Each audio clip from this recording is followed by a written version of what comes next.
Okay. Hi everyone, welcome to our chat to a champ this afternoon. I am joined by two of our mogul skiers, Rohan Chapman-Davies and James Matheson. Thanks for joining me, boys. How are you enjoying your first Olympic experience so far? Absolutely loving it. It's what I expected and just so much more than what I could have ever wanted. It's been a really beautiful experience, and it's been an absolute honour to represent Australia here. What about you, Rohan? Yeah, look, it's been so special, not just being here, but just feeling like the sense of support from back home, all the messages we've been getting, not just from you guys, but from the whole nation. And it's absolutely unbelievable. It's amazing. Awesome. So Rohan and James are subbing in for Brodie Summers, who has chatted with some of our classes in the lead up to the games. Brodie unfortunately had a few injury struggles on his journey this time to the Olympics, but he's very determined to fight back and hopefully get there by 2022 in Beijing. So that's very exciting. So we're going to start off with some questions from California Gully Primary School. And our first one is from Gabby from Year 4, who says, how do you cope with traveling around the world all the time? Hi, Gabby. Thanks for your question. Traveling around the world all the time can be really hard. We're away from home from the age of 14 and below for months at a time. But having social media and being able to call everyone at home is always a good one. And seeing all those messages from family, but then also just from the wider community, really helps you know that your home is still Australia, and it just wants you to bring you home later on. But then the honour of also representing your country is okay when being away from home, too. Makes it a bit easier. Yeah, I think for me, and I think a lot of the guys on the team, one of the best parts about traveling all the time is we get to go to new places, meet new people, have new experiences. So for James and myself this year, we've gone to China. Obviously we're in Korea now. Before that, we're in the United States and Canada. Like, we're very lucky Finland. We're very lucky to do what we do and to meet the people we see. And it's, I think that kind of fuels the fire from it all itself. It's more about where we get to go as opposed to us not being at home. Yeah, it's more of an opportunity.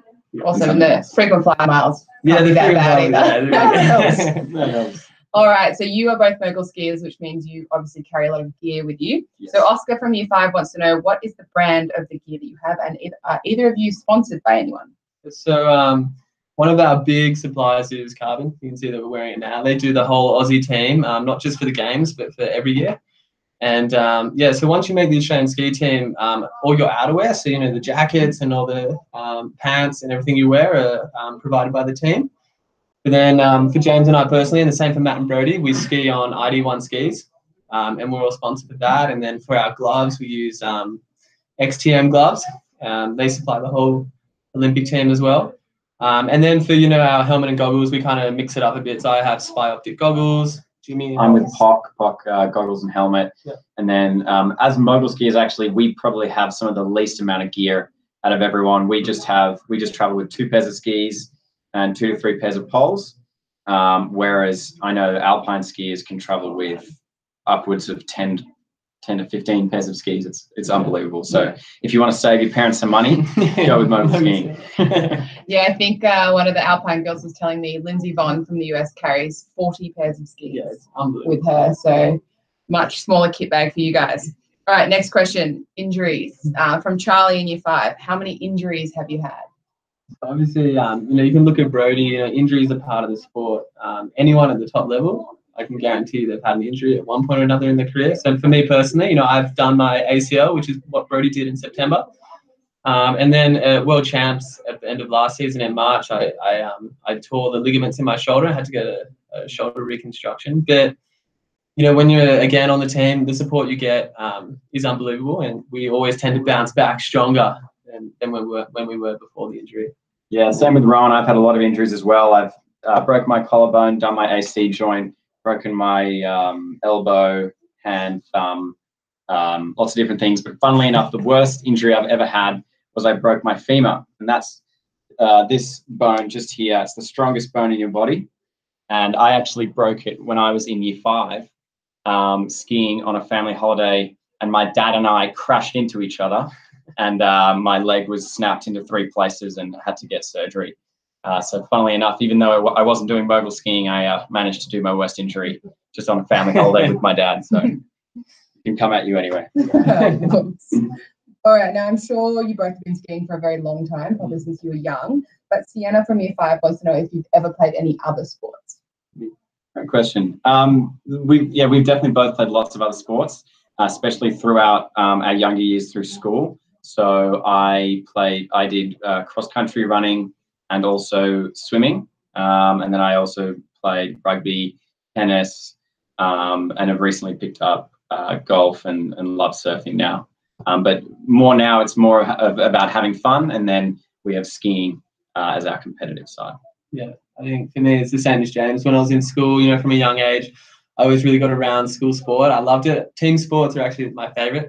I love being on a team of people. I played basketball at quite a high level, and then as James and the other guys on the team, surfing is a big love of ours as well. So whenever we can, we get out there and go surfing as much as possible. Yeah, I bet you're dying to get back to Australia soon and get in the water. Absolutely. All right, back to skiing though. Sam in Year 4 wants to know, how did you get into skiing? And specifically, how did you get into mogul skiing? So I started skiing when I was 4 years old. And luckily for me, like, I actually don't even remember like when I first set foot on snow. So for me personally, I've never had a day on snow where I haven't been like comfortable and been able to ski, which I think I'm pretty lucky to have. I tried snowboarding for one day and I absolutely hated it because I was on snow. It's something I'm so familiar with, but I couldn't do it. Yeah. And it drove me crazy. Then getting into mogul skiing, I actually started when I was young. I started with Matt Graham and Dave Graham, his older brother, and we always skied out of Perisher.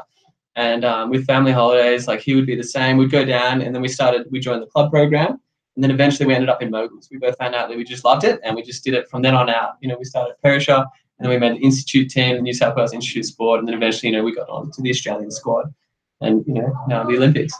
Awesome. It's gone in a whirlwind. Yeah. So I got into mogul skiing through the inner schools program. So I'm sure a lot of you will know. If you do ski, you'll know what that is. And I used to do all the skiing disciplines.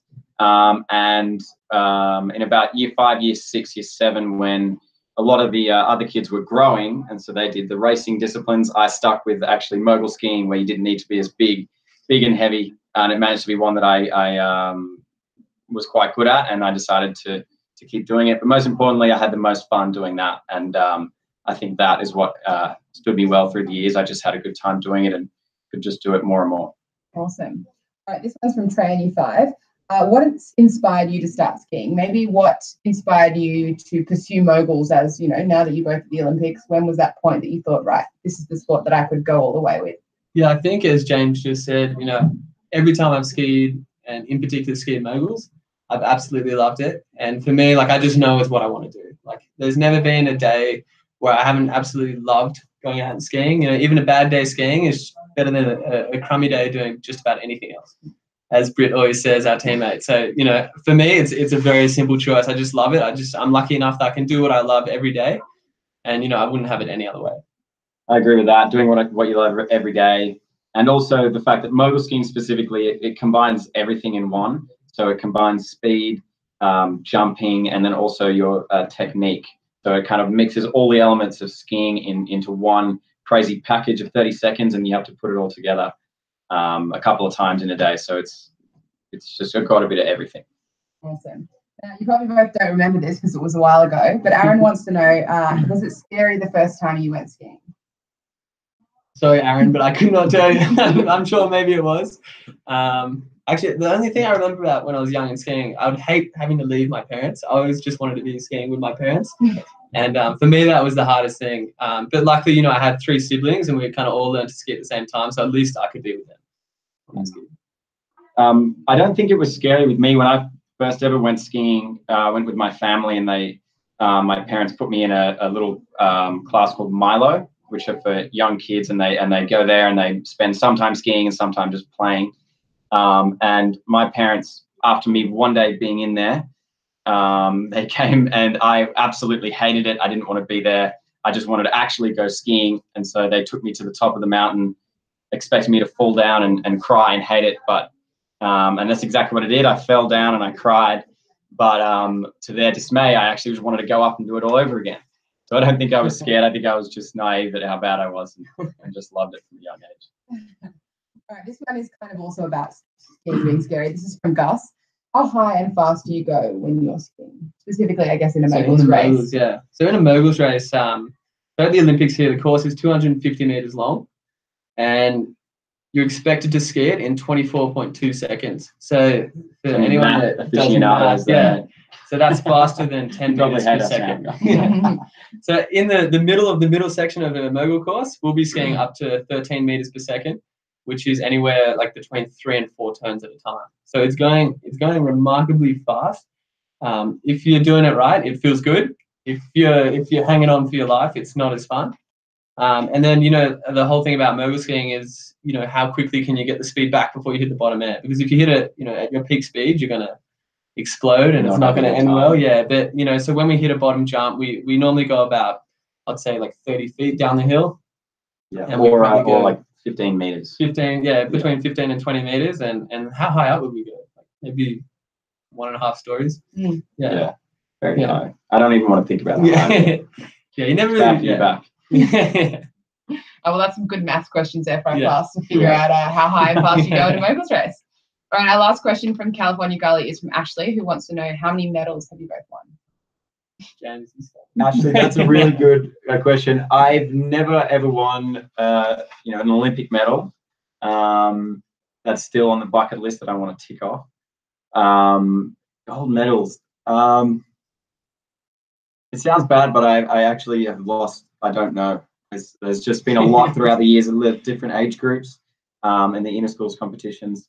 So there's been quite a few. But the thing with mogul skiing is, even though maybe I haven't been quite at the top throughout the whole time, Australia is such a supportive system that if you can stick with it, you don't necessarily have to be winning the gold medals to be up there representing your country. What's your most memorable medal? Oh, my most memorable medal. My most memorable moment was it was the first time I podiumed. So there's the World Cup level, and then there's the level just below the World Cup level. It's called the North American Cup. And for me, when I first got my podium there, it was back in, I think, 2012 maybe.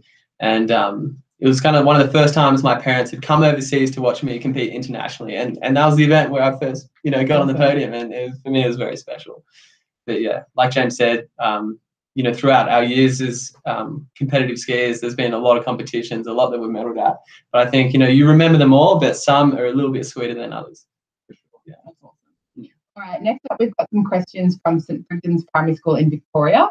And I think they've written some group questions. So we've got a lot of kids thinking and contributing to the same question. So the first one is from Maddie, Luke, Riley, Thomas, and Alfie, who all want to know, if you weren't a skier, what would you be doing? I think that's a good question. If I wasn't a skier, I think I would probably be a surfer. I'm terrible at it. I would love to be a hell of a lot better. Yeah. What about you, James? If I wasn't a skier, I would probably be still at university, finishing my degree. And I'm currently doing a business degree in commerce, so hoping to go into that field. But I think this is a lot more fun right now. Oh yeah, going to the Olympics. Yeah. All right, question from Celine, Annie, Verity, and Zemeng. How long have you been skiing for, and how did you learn? So, like I said earlier, I started skiing when I was 4 years old. I'm 26 now, so that's 24 years that I've been skiing.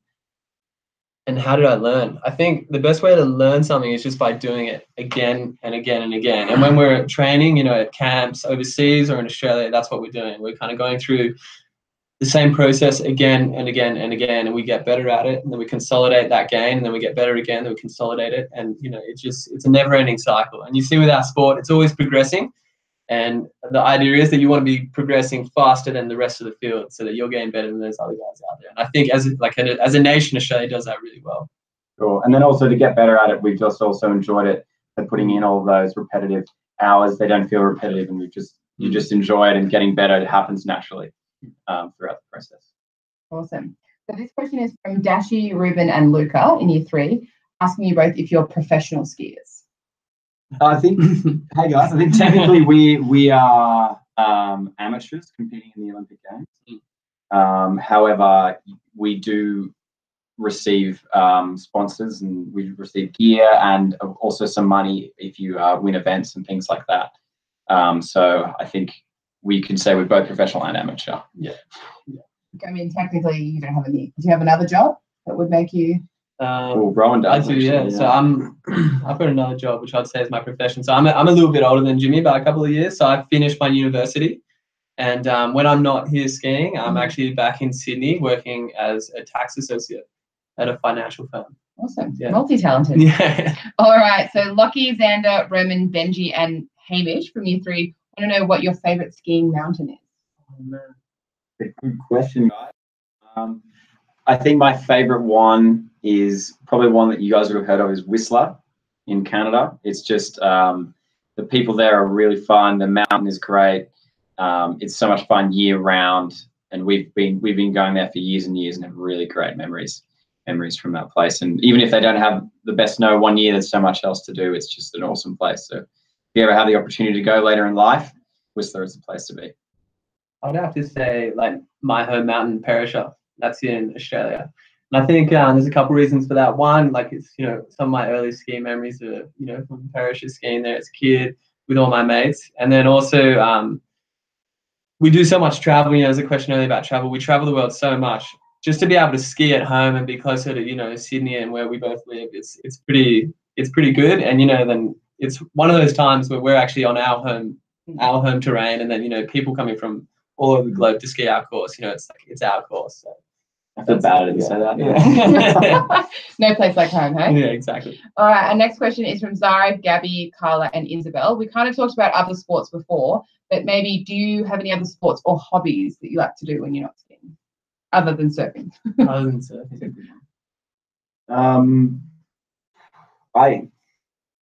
I really like golf and surfing. The other sports that I like to do, other hobbies, outside of sport, I like reading. It's a good way to relax if we're ever nervous before an event, and if I can't sleep, I like to read, and it relaxes me, and just gaining knowledge about other things I found is really fulfilling. Yeah, I think for me, like, I'm gonna love any team sport, any sport where I can meet up with some mates, and we just, even if we're terrible at it, because we're an individual sport. So so mogul skiing is an individual sport, and whenever there's other people involved, like, it's gonna be fun, and like, it's I'm always gonna put my hand up and jump in and have a go. Awesome. Yeah. So basically, just staying active. Just staying active, and you love it. I think it would be hard not to. All right, Hope, Sophia, and Talia want to know, how many competitions have you entered? It might be hard to count all of these up. Oh my God, yeah. Well, we could figure it out. In a typical World Cup season, you have 11 events. So James and I have been skiing World Cup for a number of years now. But then, outside of World Cup, we have, our Australian National Championships back home, which are 2 events. Then we have another one in Australia called the A-Bar Mogul Challenge. It'd be over 100 events. Yeah, I think in all the years we've been skiing, it would be, well over 100 events. Yeah. It's a lot of skiing. It's a lot of skiing. A lot of racing. Competing, yeah. Alrighty, Ruby, Samara, and Amelia from year 4 want to know who your best friend is. Oh man, I think if you have one. We all have. So us as a team, we've got 4 guys all on the team. So us 4, Brody and Matt, and then also Ron here. We're all probably really good best friends because we're traveling together. We're spending 8 months of the year together. So even if you don't like them to start with, you're forced to be best friends with them by the end. Yeah. And then also we have some really good friends at home. I actually had 2 friends come over here, Martin Sanaford and Alex Simmons, come over here and watch me. But I think my real best friend is probably my mum.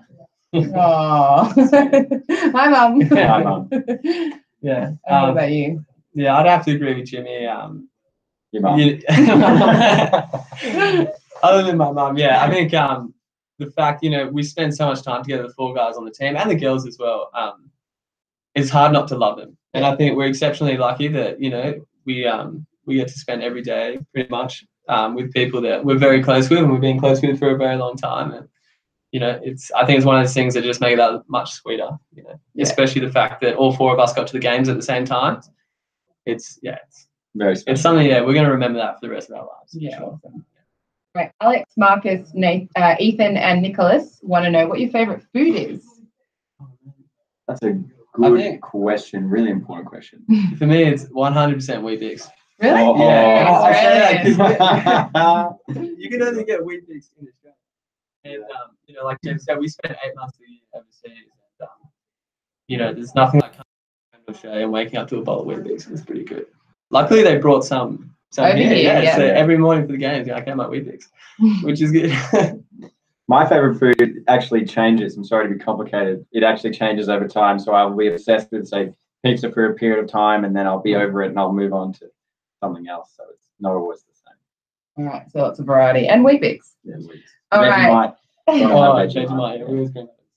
True taste of Australia. Exactly. All right, William, Will, and Xavier want to know what got you into skiing, or maybe if there was a specific person in your life that kind of encouraged you to ski when you were younger. I think for me, it would be my mum and dad. You know, one of the things we did as a family for holidays when we were young would be, you know, to go to the snowfields. So we either went to Perisher in Australia, or if we went overseas, we went to Jackson Hole. And that was definitely, you know, the driving force that initially like kind of presented me with the sport, and then, you know, it showed me how to love it. Yeah.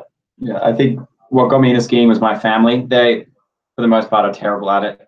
But then I loved it. And then what's kept me in the skiing is all the friends that I've made within Australia, and then the places it's actually taken me throughout the world. So my family got me into it, but the experiences you get from it are what kept me there. Awesome. All right, I've got some questions now from Launceston Prep School, who have sent some great questions in about the Olympic Village and the Olympic experience. Thanks, so guys. the first one is from Jack in Year 4, who wants to know, have you made any new friends in the Olympic Village? I think, yeah, it's hard not to, you know, you, as the Aussies, like we always walk around in our green and gold, and you see every other nation does the same. So, you know, the US and the French in their red, white and blues, the Canadians are in their reds with the maple leaf on it. And yeah, every nation's the same. And, you know, being at the games, we're all athletes, we're all together all the time. And, you know, you just strike up a conversation or say good day to someone in the breakfast hall. And yeah, every day we're making new friends. For sure. And each country has about 6 pins, which are unique to their country. And so a big thing at the Olympic Games is everyone here tries to go and get other countries' pins, and you'll trade with them. So that's a very good way of us making new friends and finding them out, unless they're trying to steal your pins. I lost on my pins. Our boxing kangaroo pins are very sought after. Boxing kangaroo. Yes. All right, this is an awesome question from Charlie. What does it feel like at the start of a race? Charlie, that's a cracking question. Maybe, how old is Charlie? Do you know? Year 4. Year 4. So if you've ever been in a lot of trouble at home and you know you're going to get shouted at by one of your parents, but it hasn't quite happened yet, but it's about to happen, you know, in about a minute, your heart is pounding and nothing else matters at that time. That's kind of what it feels like. That's a good way to put it. Yeah, I'd agree. Because something big's coming, you know, and you don't quite know how it's going to turn out. It could turn out well, or it could go the other way. So, yeah. I think it's very much like that. It's this mixture of kind of excitement, adrenaline, a little bit of fear, you know, and but I think for everyone that does the sport or any competitive sport, it's one of the things that you love most is standing there. And for mogul skiers, you know, we stand in the start gate and we just look out directly like at the course, the top jump, and then the crowd below us. And yeah, it just gives you that kind of that last little kick you need to like do a big push out of the gate and have a good run. My favorite part's crossing the finish line. Well, talking about kind of being a little bit scared, Josie wants to know if you've crashed in many races. Yeah, I think it's inevitable at one point or another. Like even the best. So the best mogul skier in the world right now, he just won Olympic gold. His name's Mikhail Kingsbury, and you know his track record. He's won the most World Cup victories ever. He's got the longest winning streak of any competitor. But you know, you see him and he crashes, and he has crashed, you know, in competition before, and he'll crash in competition again. Yeah, I think it happens to everyone, even the best. Yeah, and when you crash, it's probably one of the worst feelings, but you have to get up, whether that's straight away or if you're injured, then you have to deal with that and move on. But yeah, we definitely crash a lot. As you can see, if you watch our sport, it's a pretty exciting one. Alrighty, so one more question from Launceston Prep. Do you guys get to train in the area where you're racing before the Olympic competition? Good question. Yeah. So for the Olympics, we got 4 days of training on the course before our event, which is unique for both of us because typically at a World Cup event, you would only get 2 days of training on the course. So for us, this was doubled, and it felt like we had all the time in the world out there to, you know, kind of dial in our run and figure out the course and have some fun. And so I think, especially being at the Olympic Games and getting 2 extra days was really special, because it kind of let you settle a little bit more. It's a big event. And you kind of get the nerves out of the way. You feel a little more comfortable and committed on the course. Yeah, for sure. Awesome. All right. So to wrap us up, maybe you can both run through your Olympic competition for us. How did it go down? Maybe explain the qualifications and finals, and just let us know how, both of you, this is your first games. How did it go down? Sure. So the way our event works is we have a qualifications day, and that's where the whole men's and women's field, they'll do one run, and that's 30 men, 30 women. They all do one run, and then we have a finals day. So and then everyone else gets to do a run, and then it goes from the 30 to then the top 20 get to do another run, and then it goes down to top 12, and then top 6 do a run, and that's called the final 3, or the super final, where everyone gets to go. And so for me, my qualifications day didn't go that well. I was in 23rd, so I wasn't looking like I was going to go to the final. But then on the finals day, I was able to do a much better run and squeeze in. I actually finished 20th, so I just squeezed in and was able to do it. And it was probably one of the most nervous I've ever been. Those last two people, when they were skiing down, you don't want them to fall over, but you don't want them to beat you, because you really want to get in that final. And when I was able to get into that final, and I knew that I was going to keep skiing, it was definitely one of the best feelings of my life, for sure. All the hard work you put in to then get the tick and you keep going was absolutely awesome. And then to actually ski in the final with the top calibers skiers in the world was just absolutely amazing. And then to do my best run, I think I did on the course at the time, was just even better, and the cherry on top. So overall, as an Olympic experience competitively, it was very successful, and then it was just a really fun time. And if anyone's trying to think about being an athlete, I would absolutely recommend doing it. It's one of the best experiences you can have, and one of the best feelings you can have when you're at the Olympic Games representing Australia. What are you, Rohan? Yeah, so for me, my competition was kind of the reverse to Jimmy. So on the qualification day, I put down a really good run, and I was sitting in 17th place. But then on the finals day, I put down a run again, but it wasn't as clean as I would have liked. So unfortunately, I kind of got pushed out of the final, and I finished in 22nd place. But yeah, as James said, it's still like the experience was amazing. Would I have liked to have done a better run? Yeah, of course. But I was very happy with what I produced on the first day of competition, the qualifications, and as a whole, even just to get to the Olympic Games is a huge achievement, particularly in our sport. It's incredibly competitive, and yeah, the caliber of skiing out there was phenomenal, and it was great to be a part of that. Awesome. Absolutely loved it. Has it made you want to both go back for another games? Oh, look, it's hard to say no to that. Absolutely, I would, stick with it. Definitely. All right. Well, thank you to all our schools for sending in some awesome questions. Boys, do you have anything else you want to add before we sign off? I just want to say thank you so much for all the questions, guys. Keep them coming through, because we'll love to answer the questions. And go Australia. Thanks a lot. Yeah, thanks for the question, guys. And more importantly, thanks for your support. I hope that at home you're all watching the games daily. And, Australia's doing unbelievably well. We've got 3 medals to date, and hopefully we can get many more. Yeah. All right. Awesome. Thanks, guys. Thank you. See you later. Woohoo.